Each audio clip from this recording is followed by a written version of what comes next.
పారికాయ పిట్టలు తయారు చేసే విధానం. కాకరకాయలు, ఇలాంటి కాకరకాయలు అండి 3 తీసుకోవాలి. తీసుకొని ఇలాగా కట్ చేసుకొని పెట్టుకుంటామండి. అదేవిధంగా ఈ బాణీలోని చింతపండు డీప్ ఫ్రై సరిపడే చింతపండు మనం ఇలా వేసుకుంటాము. ఈ కాకరకాయలు అనేవి ఇలా డీప్ ఫ్రై 3 కాకరకాయలు ఇలాగా డీప్ ఫ్రై చేసుకొని ఉంచుకుంటాము. ఈ కాకరకాయ పిట్ల ఇది పులుసు తయారు చేసే విధానం. ఇదే విధంగా దీంట్లోని ఇంగ్రీడియంట్స్ ముద్ద వేయాలండి, లేకపోతే ఈ టేస్ట్ బాగుండదు. ఈ మినపప్పు చాలా ఎర్రగా వేయించుకోవాలి. తగినకి మిరపకాయలు, తగినన్ని కారం మనం ఇలా వేసుకొని బాగా డీప్ ఫ్రై చేసుకొని ఉంచుకోవాలి. చింతపండు పుల్ల కూడా మనకి ఎంత ఇంగ్రీడియంట్స్లో చింతపండు కావాలంటే అంత చింతపండు మనం పుల్లకి తగ్గ వేసుకోవాలి. దీని తమ్మిన్స్ ఎక్కువ చేసుకుంటారని మా ఆంధ్ర ప్రేమర్లు కూడా ఎక్కువ చేసుకోరు. ఇది కాకపోతే కాకరకాయలు ఇలా పుల్ల బెల్లం కూర వండుకొని తింటారు, కానీ ఇలా పెట్టాలని ఎవరు చేసుకోరు. నా ఛానల్లో ఫస్ట్ టైం నేను చేస్తున్నాను. అదేవిధంగా కొంచెం ఇది ఇంగు వేసుకోవాలండి, టేస్ట్కి తగ్గిన ఇంగు వేసుకోవాలి, లేకపోతే బాగుండదు.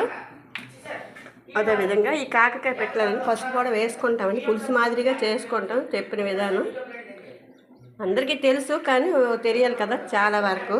దీన్ని ముద్ద చేసుకోవాలండి, ముద్ద చేసుకుంటాము. ఈ పులుసులోని వేచినవి ఇందులో వేసుకుంటామండి. మనం ఇలా వేసుకోవాలి. ఇలా కొబ్బరికాయ, మినపప్పు, ఎండుమిర్చి ఇది గ్రైండ్ చేసుకున్నాం. అదేవిధంగా ఇక్కడ కందిపప్పు ఉడకబెట్టుకోవాలి. ఉడకబెట్టి ఇది ఇందులో వేయాలండి. ఇది వేసిన తర్వాత కాకరకాయ పిట్ల అయిపోయిందండి. అయిపోయింది. వేయండి వేయండి వేయండి.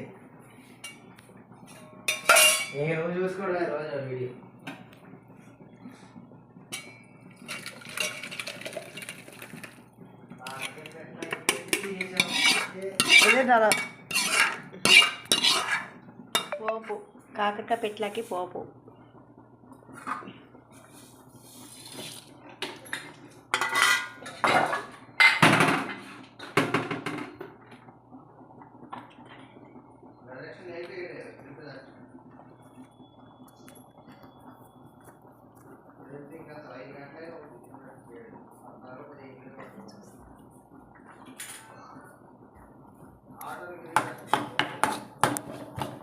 ఎర్రగా వేగాలండి కాకరకాయ పిట్లకి పోపు.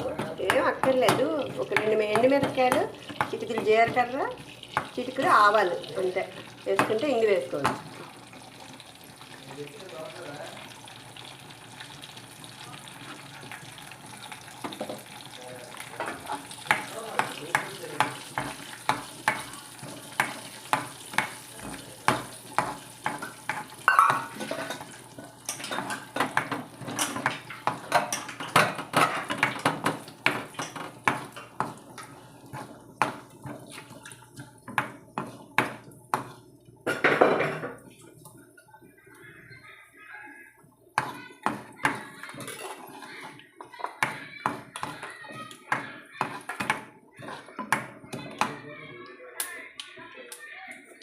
పోపు వేగిపోయిందండి, అడగా వేగిపోయింది.